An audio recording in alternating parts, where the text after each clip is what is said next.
కూడా చాలా అంటే చాలా బాగున్నానండి. సో ఫ్రెండ్స్, ఇవాటి వీడియో వచ్చేసి మీకు యమ్మీ అయిన ఈ చల్లని వెదర్లో అయితే ఉసిరికాయ ఆవకాయ అనేది ఏ విధంగా తయారు చేసుకోవాలో చూపించబోతున్నాను. సో ఈ యొక్క పచ్చడి ప్రాసెస్ అదంతా నేనైతే పెట్టడం లేదు. సో మన ఛానల్లో ఫస్ట్ టైం అయితే మా అత్తయ్య గారు ఒక కుకింగ్ రెసిపీ అయితే మీకు చూపించబోతున్నారు. సో అదే చెప్పాను కదా, ఉసిరికాయ పచ్చడి అని చెప్పేసి పూర్తిగా మా అత్తయ్య గారి స్టైల్లో అయితే ఏ విధంగా చేస్తారో సో ఇప్పుడు మీకు ప్రాసెస్ అయితే చూపించేస్తాను. సో అత్తయ్య గారు మీరే వచ్చేయండి, చెప్పండి. ఇంకోండి, ఇక్కడ చూస్తున్నారు కదా, మెయిన్ గా ఉసిరికాయ పచ్చడికి ఇక్కడ మనం 1 kg దాకా ఉసిరికాయలు అయితే తీసుకున్నాము. సో ఇంత సైజ్ ఉసిరికాయలు అయితే పర్ఫెక్ట్ గా అయితే ఉంటాయన్నమాట. సో చూస్తున్నారు కదా, ఈ యొక్క ఉసిరికాయలు అన్ని చక్కగా మనం వాష్ చేసేసుకుని వాటర్ అంతా డ్రైన్ అయిపోయేటట్టు రెడీ చేసి పెట్టుకోవాలి. సో ఇప్పుడు ఇంగ్రీడియంట్స్ అవన్నీ చూపించేస్తున్నాను. సో అత్తయ్య గారు చెప్పడం మూలన అన్ని దగ్గరే పెట్టేసుకున్నాను. సో మొత్తం అంతా అత్తయ్య గారి పర్ఫెక్షన్ లో అయితే ఈ యొక్క ప్రాసెస్ అనేది చూపిస్తున్నాను. సో ఎప్పుడైనా సరే పచ్చళ్ళకి నువ్వుల నూనె కానీ పల్లీల నూనె కానీ ఎక్కువగా యూజ్ చేస్తూ ఉంటారు కదా. సో ఈ పచ్చడికి ఏంటంటే నేను పల్లీల నూనె అవైలబుల్ గా ఉంది కాబట్టి పల్లీల నూనె అనేది యూజ్ చేస్తున్నాను అనమాట. సో అలాగే ఇక్కడ చింతపండు అనేది ఒక 1/2 kg చింతపండు నాకు నియర్లీ ఉంటుంది. సో అది కూడా మనం నానబెట్టేసుకుని ఉంచుకున్నాను. ఇదేంటంటే ఉడకబెట్టేసి ఉంచుకున్నాను. మనం బాగా పిండేసి గుజ్జు అనేది రెడీ చేసి పెట్టుకోవాలి. సో ఇది ఇంకా ప్రాసెస్ అయితే ఉన్నదన్నమాట. సో ఇది ఒక 1/2 kg ఉంటుందండి, కేజీకి ఒక 1/2 kg చింతపండు అనమాట. సో అలాగే ఉప్పు, మనం ఏంటంటే అత్తయ్య గారికి ఏంటంటే మెజర్మెంట్స్ ప్రకారం తెలియదు, ఉజ్జాయింపు ప్రకారం అయితే వేసేస్తారు. సో ఉప్పు, అలాగే కారం ఏంటంటే ఇక్కడ నేను ఆశీర్వాద్ కారం అనేది యూజ్ చేస్తున్నాను. మీ దగ్గర 3 మ్యాంగో పౌడర్ ఏమన్నా యూజ్ ఉన్నా సరే యూజ్ చేయొచ్చు. సో పచ్చడి కారం అయితే పచ్చికారం అనమాట. సో మసాలాలు కూరల కారంకి అవేమి యూజ్ చేయకూడదు అనమాట. కారం టేస్ట్ అంటే మనకి పచ్చళ్ళు ఏంటంటే కొంచెం స్పైసీగానే ఉంటేనే బాగుంటుంది కదా. సో కారం అనేది కొంచెం ఎక్కువే పడుతుంది పచ్చళ్ళు కాబట్టి. అలాగే ఇక్కడ అదేంటి వెల్లుల్లిపాయలు ఇలాగా రెడీ చేసి పెట్టుకున్నాము. ఈ యొక్క వెల్లుల్లిపాయలు ఏంటంటే మనం కచ్చా బిచ్చా కింద అనేది మిక్సీలో కోర్సులో అయితే గ్రైండ్ చేసి పెట్టుకోవాలి. సో అలాగే మనకి ఏంటి అంటే ఇక్కడ ఆవాలు అలాగే మినపప్పు కూడా రెడీ చేసి పెట్టుకున్నాము. సో ఈ యొక్క ఉసిరికాయ పచ్చడికి ఏంటంటే మెంతి పిండి కూడా యాడ్ చేయాలన్నమాట. సో ఈ యొక్క మెంతులు కూడా తీసుకుని రెడీ అయితే పెట్టుకున్నాము. సో లాస్ట్ అండ్ ఫైనల్ గా పోపు వేస్తునేటప్పుడు ఇంగు అనేది కంపల్సరీ కదా. సో ఇంగు యాజ్ అంటే మీ ఇష్ట ప్రకారం. సో పచ్చళ్ళకి అయితే ఇంగు ఫ్లేవర్ ఉంటేనే చాలా చాలా టేస్టీగా ఉంటుంది కాబట్టి ఇంగు యాడ్ చేసుకుంటే మాకు ఇష్టం కాబట్టి ఇంగు అనేది యాడ్ చేసుకుంటున్నాను. సో ఇప్పుడైతే పచ్చడి ప్రాసెస్ అంతా మా అత్తయ్య గారు అయితే చూపిస్తారు. సో అయితే చూస్తూ ఉండండి, ఓకేనా. ఇప్పుడు మనం మెంతులు వేయించుకుంటున్నాము. ఎంత వేయమంటారు మెంతులు?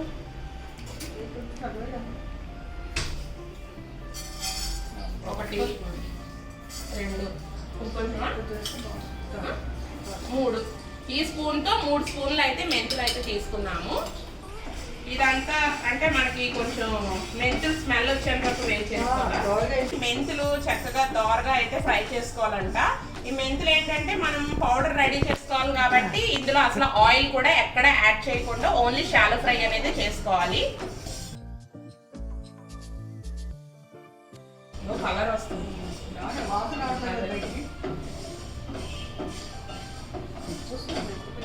ఇందులో ఆవపిండి అయ్యా అంటే అది ఆవకాయ టేస్ట్ వచ్చేస్తుంది. ఇట్ట కూడా ఆవకాయ పెట్టుకోవచ్చు. వెల్లుల్లిపాయలు చూసి పచ్చికాయలు అలాగా దాంట్లో పెట్టేసి పెట్టేస్తాడు. ఆవకాయ ముక్కలు అవుతుంది, మనకు ఆవకాయ పాత్రలు అలా కూడా పెట్టిస్తాడు. అది ఏంటంటే ఉప్పు ఆకుంటే కారం అంతే. చింతపండు వేస్తే గుర్తు అంటే మనకు ఆవకాయ ఏంటి అంటే మామిడి పండ్ల నుంచి కూడా మామిడికాయ నుంచి కూడా గుజ్జు వస్తుంది కాబట్టి మనకి అందులో ఆవపిండి చాలా లేట్ అవుతుంది. చూస్తున్నారు కదా, మెంతులు కూడా చక్కగా అయితే దోరగా ఫ్రై అయిపోయినాయి. సో ఈ యొక్క మెంతులు మనం పొయ్యి అనేది సిమ్ లో పెట్టేసుకుని ఈ యొక్క మెంతుల్ని మనం చల్లారి పెట్టుకోవాలన్నమాట. సో వేడిగా ఉన్నాయి కదా, సో ఇది పక్కన పెట్టేద్దాము. సో ఈలోగా మనకు మెంతులు చల్లారుతాయి. సో ఇదే పొయ్యి మీద ఈ యొక్క ప్యాన్ ఒకటి పెట్టుకుంటున్నాను. సో ఇదేంటంటే ఇప్పుడు మనం ఉసిరికాయలు అనేది ఆయిల్లో ఫ్రై చేయాలంట. సో అందు గురించి అని చెప్పి కొంచెం దలసగా ఉండేది కావాలి, దలసగా పెడతాను, దలసగా పెట్టుకోవాలి. సో అందు గురించి అని చెప్పి బరువుగా ఉన్నది ఇది పెట్టుకున్నాను. చేసి దూరితే చేసుకుంటారు, బాగుంటుంది, పాడొకటి ఉండదు. ఉంచుదాం, ఆ తర్వాత చూసుకుని వేసుకోవాలి. ఇప్పుడు ఇందులో ఏంటంటే మనం ఒక 1/2 లీటర్ దాకా పల్లీల నూనె అనేది యాడ్ చేసుకున్నాము. సో ఒకవేళ పచ్చడి కన్సిస్టెన్సీ బట్టి మీకు ఏమైనా ఆయిల్ ఏమైనా పడితే అప్పుడు తర్వాత వేసుకోవచ్చు. ప్రస్తుతానికి అయితే ఒక 1/2 లీటర్ దాకా ఆయిల్ అయితే సరిపోతుంది. సో ఆయిల్ బాగా మరగాల, బాగానా లేదంటే మోడరేట్గా ఉంటుంది? కూరలకి ఎలా ఉల్లిపోయినా మరుగుతూనే బాగుంటుంది. ఇక్కడ చూస్తున్నారు కదా, చింతపండు మనం ఆల్రెడీ కొంచెం వాటర్లో నానబెట్టి పెట్టుకున్నాము. సో ఈ యొక్క చింతపండు ఏంటంటే మనం బాగా స్వీజ్ చేసేసుకుని ఒక ముద్దలా వస్తుంది కదా, సో అదంతా ఇందులో వేసుకుని ఇంకా ఉడకబెట్టుకోవాలి. సో చూస్తున్నారా, ఇందాక నుంచి చేస్తున్నాను, ఇంకా చింతపండు గుజ్జు ఇంకా అలా వస్తానే ఉన్నది. సో ఇదంతా టైం ప్రాసెస్. నేను యాక్చువల్లీ ఇలాగా ఇందులో స్వీజ్ చేస్తున్నాను కాబట్టి ఇంక ఇదే కంటిన్యూ చేస్తున్నాను. మీరు నాలా చేయకుండా ఒక చిన్న టిప్ అయితే ఇస్తున్నాను. ఆల్రెడీ మనం చింతపండు ఆల్రెడీ నానబెట్టేసుకుని ఉంటాం కాబట్టి ఈ యొక్క ప్రాసెస్ అంతా అవాయిడ్ చేయడం గురించి అని చెప్పి ఇదంతా మిక్సీ జార్లో వేసుకుని మంచిగా పేస్ట్లో అయితే చేసేసుకోండి. సో ఈ యొక్క ప్రాసెస్ అనేది మీరు మిస్ చేసుకోవచ్చు అనమాట. అది కూడా ఈజీగా అయిపోతుంది, పిక్కలు లేని పన్నాడు అనమాట. సో ఆబ్వియస్లీ ఇంకా సంవత్సరానికి ఒకసారి పెట్టుకునేటప్పుడు పిక్ ఉండదు, తీసుకునే పెట్టుకుంటారు కాబట్టి. సో చూస్తున్నారు కదా, ఇదిగోండి చింతపండు అనేది ఎంత ముద్దగా చేసుకోవాలన్నమాట. సో ఇందులో ఏం వేయాలండి? పసుపా? చూడండి చాలా ఇది కొంచెం చింతపండు ఉడకనివ్వాలి.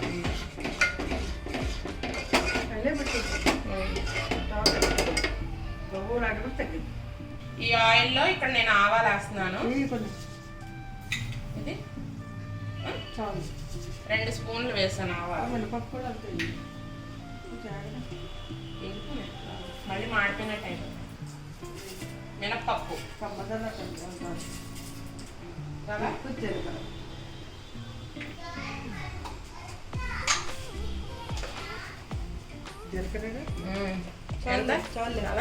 జీలకర్ర 1 స్పూను,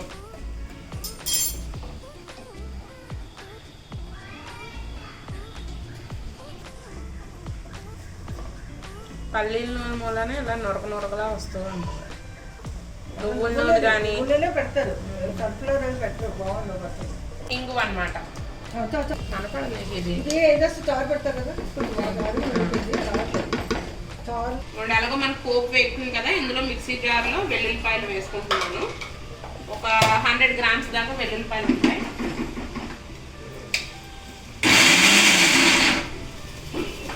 ఇలా చెక్క ముక్కలాగా అనమాట. ఇప్పుడు ఈ పోపు దాంట్లోనే మనం వెల్లుల్లిపాయలు కొంచెం పచ్చా పెచ్చాకి నేను దంచిందంతా వేసేసుకోవాలి. చాలా బాగుంటుంది వెల్లుల్లిపాయ.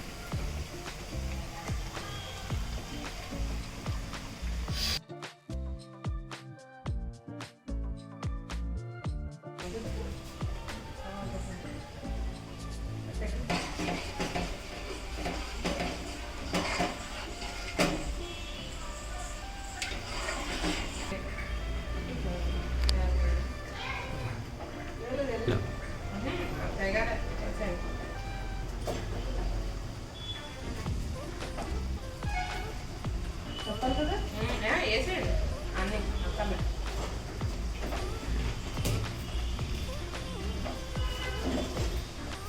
సో ఇవన్నీ ఏంటంటే మనం ఈ యొక్క పోపు దాంట్లోనే ఆయిల్లో ఈ యొక్క ఉసిరికాయలన్నీ బాగా ఫ్రై చేసుకోవాలి. అంటే ఉసిరికాయ కొంచెం మగ్గేటట్టు వేపుకోవాలన్నమాట. అది నొక్కితే మనకు ఉసిరికాయ అనేది పిక్క దగ్గర నుంచి సెపరేట్ అయిపోవాలి. సో ఆ విధంగా మనం ఉసిరికాయ వచ్చేంత వరకు బాగా ఫ్రై చేసుకోవాలి.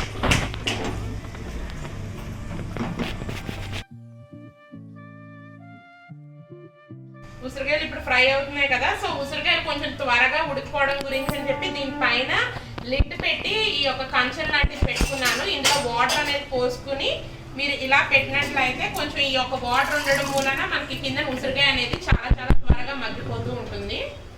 సో చూడండి ఈ విధంగా. సో పొయ్యి నేను హై ఫ్లేమ్లోనే పెట్టుకుని చేసుకుంటున్నాను.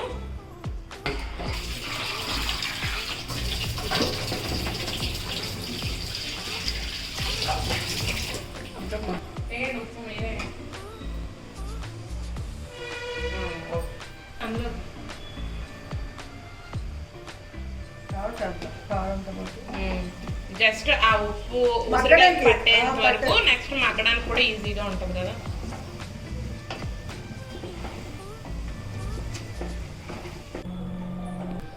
జాగ్రత్త ఇక్కడ పెట్టుకో విజయవాడలో పెట్టకుండా గిన్నెలు చూసి కలుపుకుంటాం. నేను ఎక్కువ పెట్టలేదు హైలో.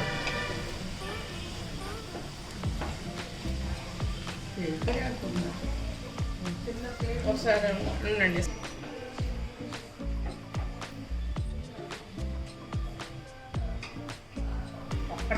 ఒకటి తీయడానికే కదా లేట్ అవుతుంది.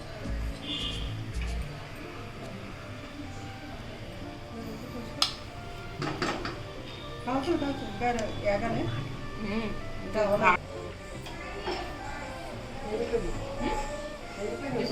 పట్టేయడమేనా? పెట్టాడు చల్లాలి. మెంతిపిండి ఎప్పుడు వేయాలి? మెంతిపిండి తర్వాత వద్దాను తర్వాత చేదొస్తుంది మరి ఏడు కాదు వేడి లేదు కదా తర్వాత చల్లాలి.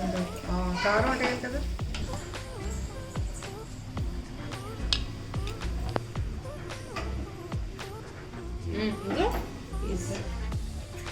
సో చూసారు కదండి, ఈ విధంగా మనం ఉసిరికాయ బయట తీసిన తర్వాత ఇలా వేళ్లతో నొక్కినట్లయితే ఉసిరికాయ ఈ విధంగా అయితే కొంచెం విడవాలన్నమాట. సో ఇలా విడిచినట్లయితే మనకు ఉసిరికాయ కూడా కొంచెం కుక్ అయిపోయినట్టు. సో ఇలా రెడీ అయిన తర్వాత మనం వేపుకున్న ఈ ఉసిరికాయలనంతా స్టవ్ ఆఫ్ చేసేసుకుని ఈ యొక్క ఉసిరికాయలంతా చల్లారనివ్వాలి. సో ఉసిరికాయలు అవన్నీ చక్కగా మగ్గిపోయినాయండి. అదంతా ఏంటంటే మనకి లైట్గా వామ్గా ఉండేంత వరకు చల్లారబెట్టుకోవాలి. ఇలాగా మనకి చింతపండు కూడా మనం ఉడకబెట్టుకున్నాం కదా, ఉడకబెట్టుకున్నది కూడా కంప్లీట్గా అయితే చల్లారిపోయింది. సో ఈ యొక్క ఉసిరికాయల దాంట్లో మనం ముందుగానే గ్రైండ్ చేసి పెట్టుకున్నాం కదా వేయించి, ఆ యొక్క మెంతిపిండి అనేది ఇందులో వేసేస్తున్నాము.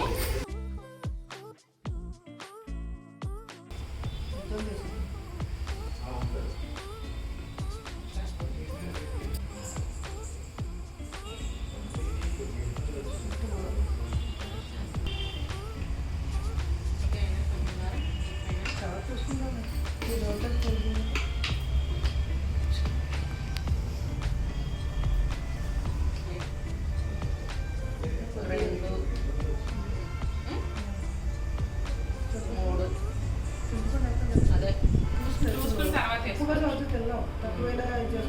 3 స్పూన్లు వేసాం ప్రస్తుతం. ఎలాగో మనం ఉసిరికాయలు వేస్తున్నప్పుడు కూడా వేసాం కదా. అయినా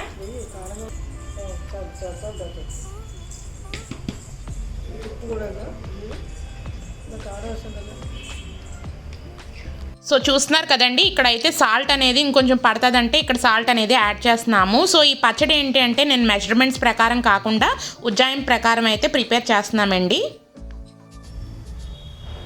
ముందు వేలో కారం చింతపండు కొత్తది ఉండాలి. చింతపండు వేసాం కలిసిపోయింది కదా సైడ్ ఇది వేస్తే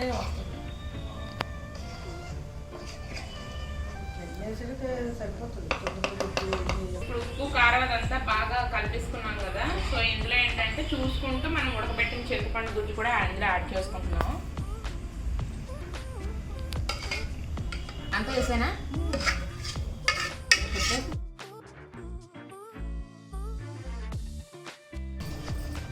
చింతపండు గుజ్జు అంతా మళ్ళీ మిక్స్ చేసుకో. ఇది డైరెక్ట్గా తినేయచ్చా లేదనుకుంటే ఒక రోజు కానీ 2 రోజులు కానీ అన్న ఊరబెట్టాలా? ఇష్టం ఉంటే తినేచ్చు గుజ్జుతో వేసుకుని. కాయ కూడా పండడానికి వస్తుంది. మనం నూనె కూడా అదే వేయించుకున్నాం కాబట్టి ఊరడం కూడా కొంచెం త్వరగానే ఊరిపోతాయి. ఇప్పుడు సాయంకాలం ఇప్పుడే వేసుకుంటాం. మరి ఉప్పు కావాలని చూసుకుంటూ ఇలా వేసుకోవచ్చు. నూనె కావాలంటే కొంచెం వేడి చేసుకుని నూనె వేసుకోవచ్చు. చూడండి చేయి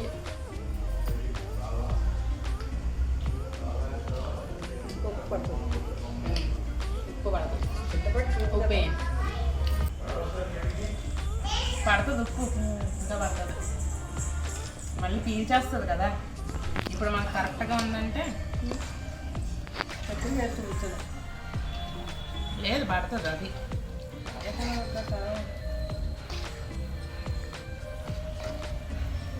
సో ఇప్పుడు ఉప్పు కూడా యాడ్ చేసాం కదండి. దాని తర్వాత కొంచెం టేస్ట్ అదంతా చూసి ఏమన్నా కారం ఏమన్నా ఎక్స్ట్రా పడినట్లయితే కారాన్ని కూడా యాడ్ చేసుకుని మీ టేస్ట్ ప్రకారం అయితే ఈ యొక్క పచ్చడిని కలుపుకోవాల్సి ఉంటుంది.